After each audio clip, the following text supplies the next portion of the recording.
السلام علیکم دوستو آپ دیکھ رہے ہیں شوبی ویوز. میں ہوں RJ شوبی. آج ہم لائے ہیں آپ کے لیے بہت ہی زبردست سٹوری محترمہ فاطمہ جناح کے بارے میں.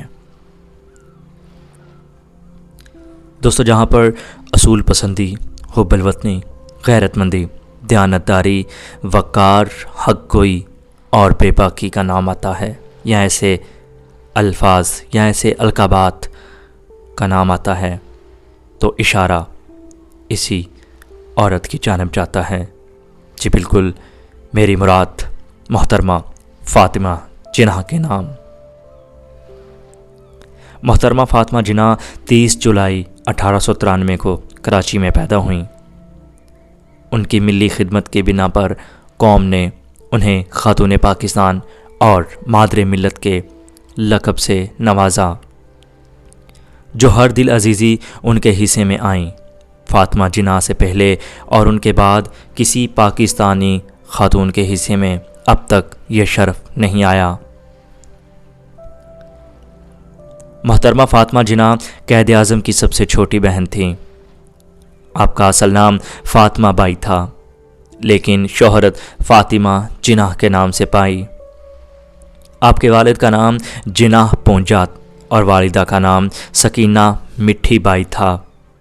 محترمہ فاطمہ جناح ابھی بہت کم سن تھی کہ 1893 میں ان کی والدہ وفات پا گئیں اور 1901 میں والد کا بھی سایہ سر سے اٹھ گیا.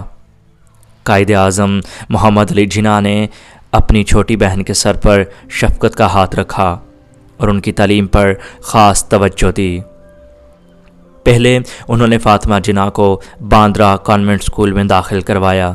چند سال بعد جب وہ میٹرک کی تعلیم کے لیے کھنڈالہ ہائی اسکول میں داخل ہوئیں، وہاں سے فارغ ہو کر پرائیویٹ طالبہ کی حیثیت سے سینئر کمپیرٹ کا امتحان دیا اور پھر کولکتہ جا کر انہوں نے ڈاکٹر احمد ڈینٹل کالج میں داخلہ لیا اور بیچلر آف ڈینٹل سرجری کی ڈگری حاصل کی. بمبئی آ کر انہوں نے ایک ڈینٹل کلینک کھولا، لیکن چند سال بعد جب قائد اعظم کی بیوی رتانہ بائی کا انتقال ہوا تو فاطمہ جناح نے اپنا تمام وقت قائد اعظم کی دیکھ بھال پر صرف کرنے کے لیے ان کی خاطر اپنا کلینک بند کر دیا. قائد اعظم کو اپنی یہ چھوٹی بہن بہت عزیز تھیں اور وہ ہمیشہ سے ان کو اپنے ساتھ رکھنا چاہتے تھے. 1937 میں لکھنؤ میں مسلم لیگ کا سالانہ اجلاس قائد اعظم کی زیر صدارت منعقد ہوا اور محترمہ فاطمہ جناح پہلی مرتبہ اس میں شریک ہوئیں. اس کے بعد وہ جدوجہد آزادی کی نیت سے اور کٹھن اور پرذوق نازک دور میں اپنے مشقت بھائی کی ہر طرح سے دیکھ بھال کرتی تھی.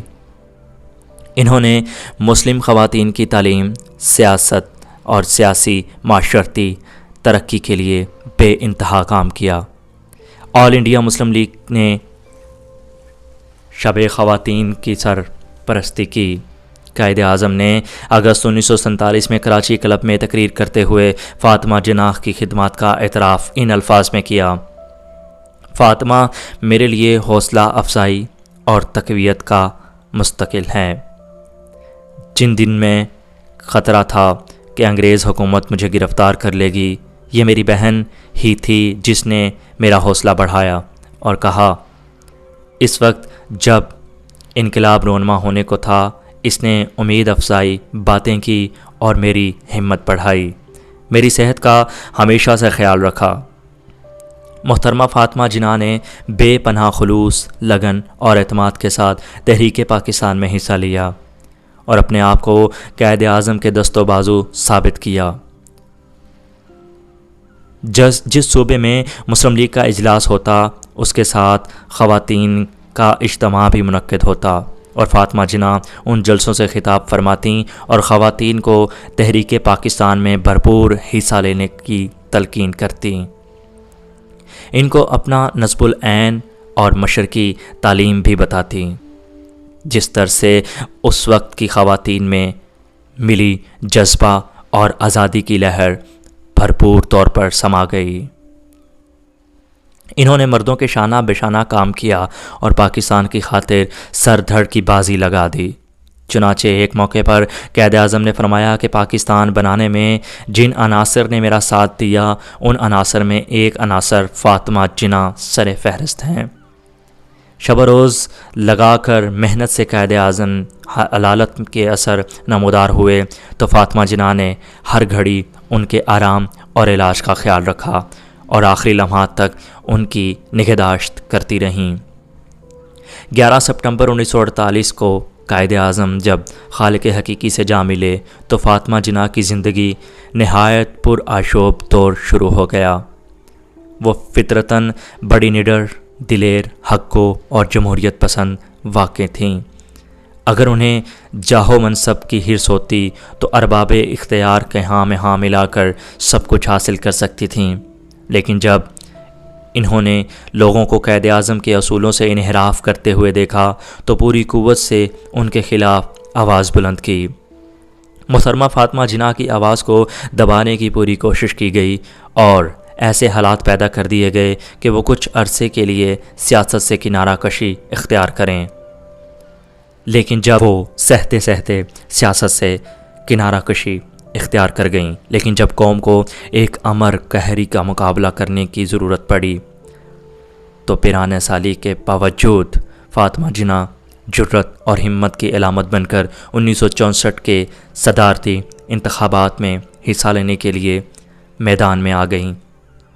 فاطمہ جناح نے پورے ملک کے طوفانی دورے کیے، 20 جگہ پر بڑے بڑے اجتماعات میں خطاب کیا اور سارے ملک میں جمہوریت کی روح پھونک دی۔ صدارتی انتخابات میں فریق مخالف کو کس طرح کامیابی حاصل ہوئی یہ ایک الگ بحث ہے۔ صدارتی الیکشن کے بعد وہ ایک بار پھر گوشہ نشین ہو گئیں، البتہ سماجی اور فلاحی کاموں میں سرپرستی جاری رکھی، یہاں تک کہ خالق حقیقی کا بلاوا پہنچا اور 9 جولائی 1967 کی صبح لوگوں نے آپ کو آپ کے بستر پر نیند کی حالت میں پایا۔ فاطمہ جناح نے ساری زندگی عالم تجربہ میں گزاری۔ آپ نے کسی بھی موڑ پر اپنے اصولوں پر سمجھوتا نہیں کیا اور اسی وجہ سے آج کی کئی عورتیں ان سے سبق آموز ہیں۔ امید کرتا ہوں یہ کہانی آپ کو پسند آئی ہوگی۔ مجھے دیجیے گا اجازت، چینل کو سبسکرائب کرنا مت بھولیے گا، بیل آئیکن کو کلک کریں کیونکہ ہم لاتے ہیں آپ کے لیے ہسٹریکل ویڈیوز۔ آپ کی محبت کا بہت بہت شکریہ۔ اللہ حافظ، اللہ نگہبان، پاکستان زندہ باد۔